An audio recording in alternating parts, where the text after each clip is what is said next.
Shalom, selamat malam.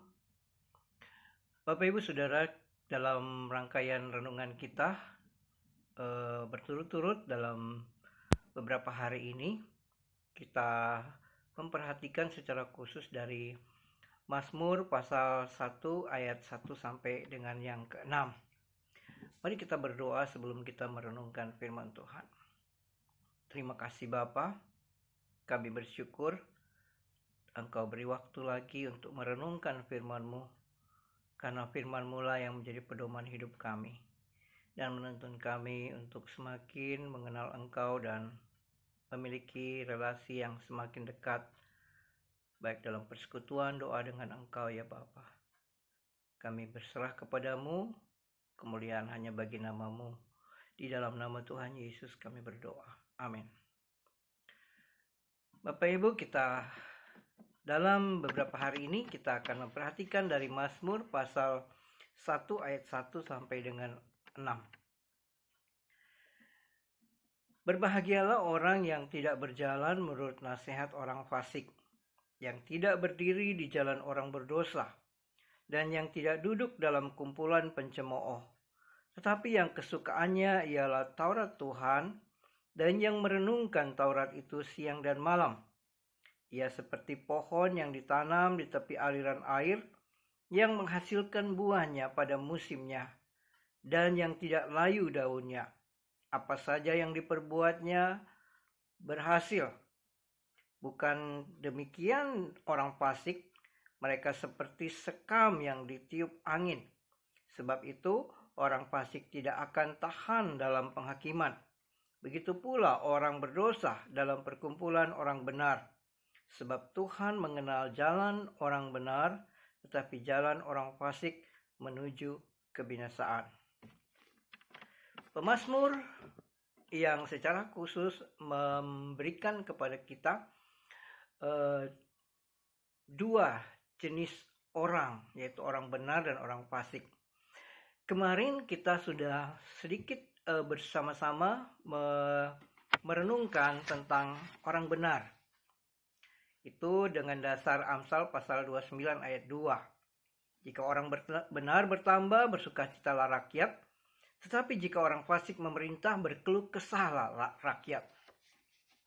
Bapak Ibu, sedikit saya review kemarin bahwa orang benar itu tidak sama dengan orang baik.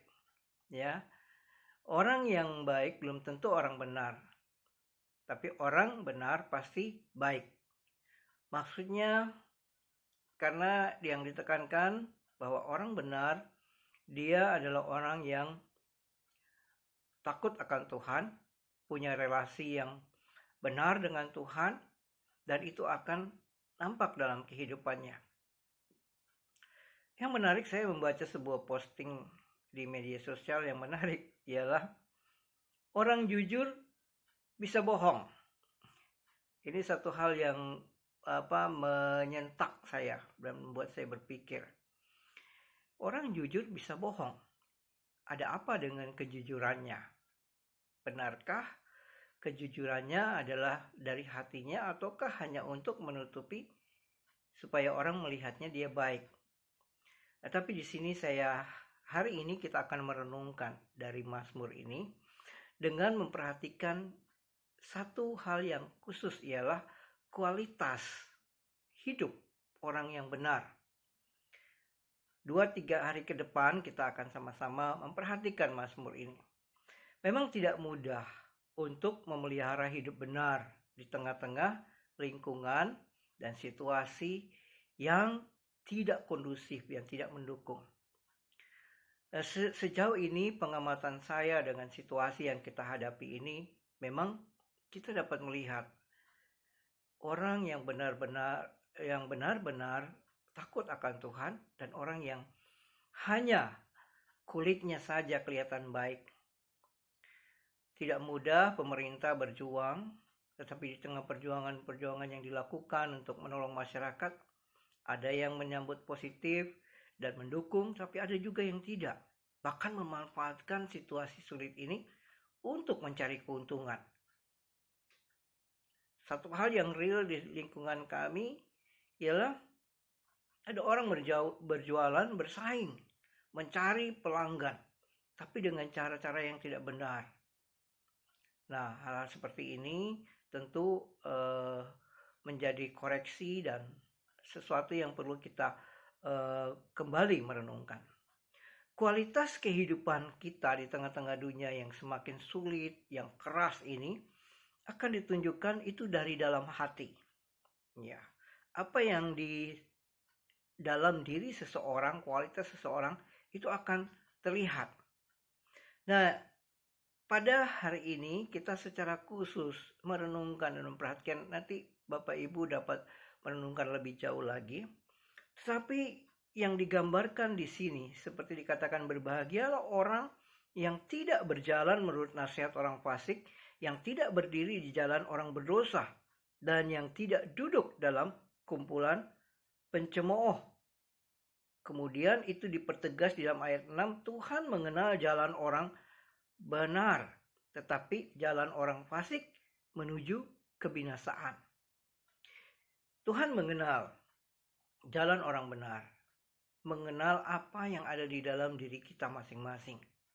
Bila hati kita benar, memiliki hubungan yang benar dengan Tuhan, itu akan terlihat dengan kualitas yang kita lakukan. Nah, yang menarik di sini, hidup orang benar itu berbeda dari orang yang tidak benar. Berbeda dengan orang fasik. Yang jelas itu dibedakan dengan bagaimana dia mengambil keputusan, melangkah, bertindak. Dan disitulah kualitas hidupnya akan terlihat. Orang-orang yang memiliki hubungan yang benar dengan Tuhan, yang pertama di situ dikatakan bahwa dia adalah orang yang mendasari hidupnya dengan tindakan-tindakan yang benar. Yang menarik di situ ialah beda dengan orang-orang yang digambarkan berdiri di jalan orang berdosa, yang duduk dalam kumpulan pencemooh. Dia tidak sama seperti itu. Ya. Nah, di sini mungkin kita menjadi hal yang perlu kita renungkan lebih dalam. Orang-orang berdosa itu ada di sekitar kita. Dan kita harus punya sikap yang berbeda. Para pencemooh, orang yang suka mengumbar-umbarkan hawa nafsu, berfitnah dan sebagainya, ya. Salah satu keluhan yang kita lihat sekarang, banyak fitnah, banyak hoax, ya, yang kita dengar. Banyak berita yang simpang siur. Kita harus bisa bedakan mana yang benar, mana yang salah. Nah, Bapak Ibu, kualitas ini menyadarkan kepada kita bahwa kita ada di lingkungan yang mungkin saja bisa mempengaruhi kita. Tapi kalau hati kita sudah benar, seperti kita sadar bahwa kita sudah dibenarkan dalam Kristus, kita tidak lagi hidup untuk dosa, ya.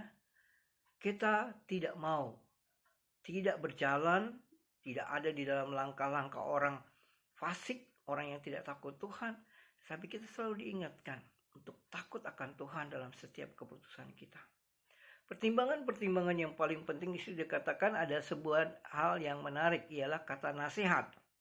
Yang kedua ini apa yang menjadi sumber kita untuk mengambil keputusan, untuk bertindak? Nasihat. Dan itulah yang nanti juga dijelaskan juga di dalam ayat yang kedua, ya. Tetapi yang kesukaannya ialah Taurat Tuhan, yang merenungkan Taurat itu siang dan malam. Jadi ada sumber di mana kita mencari tahu pedoman hidup kita, langkah-langkah hidup kita. Setiap hari kita perlu merenungkan firman Tuhan. Kita suka akan firman Tuhan. Orang benar, kualitas hidupnya akan terlihat di situ. Kita suka mendengar nasihat yang mana? Suka mendengarkan orang-orang pintar, orang-orang yang memberikan motivasi. Tetapi orang benar akan lebih menyukai firman Tuhan dan berusaha untuk mendapatkan nasihat dari firman Tuhan setiap hari. Nah, dari bagian ini yang kita renungkan hari ini. Kualitas kita itu ditentukan pertama dengan hubungan kita dengan Tuhan. Kemarin juga kita sudah renungkan, tapi juga ditambahkan dengan bagaimana kita memiliki nasihat yang benar, yaitu firman Tuhan. Bapak Ibu yang kekasih dalam Tuhan, melalui bagian firman Tuhan hari ini, ada yang perlu kita renungkan secara pribadi. Kualitas kita sekarang, apakah kita sedang berjuang di dunia ini demi harta ataukah demi Tuhan? Yang kita sembah, yang kita sanjung, yang kita sungguh-sungguh menaruh harapan. Dan bagaimana sikap kita terhadap firman Tuhan? Masihkah kita menyukai firman Tuhan? Atau mungkin kita sudah merasa bahwa saya kuat, saya tidak perlu firman Tuhan. Dan kemudian kita berdoa untuk kehidupan kita sebagai pelaku bisnis. Tantangan dan pengaruh buruk tidak mudah. Kita harus menunjukkan kualitas kita sebagai orang benar dalam berbisnis, dalam melakukan tugas dan tanggung jawab kita. Dan jangan lupa, dimanapun kehidupan kita, biarlah kita tetap takut akan Tuhan. Tuhan Yesus memberkati. Terima kasih Bapa, kami bersyukur. Renungan malam hari ini kembali menyentak kami. Hidup sebagai orang benar, tidak mudah ya Tuhan. Karena lingkungan dan kondisi, tantangan dari orang-orang fasik itu banyak.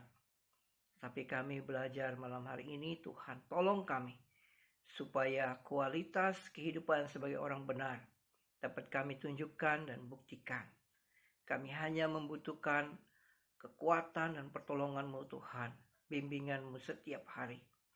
Supaya kami bisa membedakan mana yang benar, mana yang salah, mana yang berkenan kepadamu, mana yang tidak. Terima kasih Bapa, di dalam nama Tuhan Yesus kami berdoa. Amin.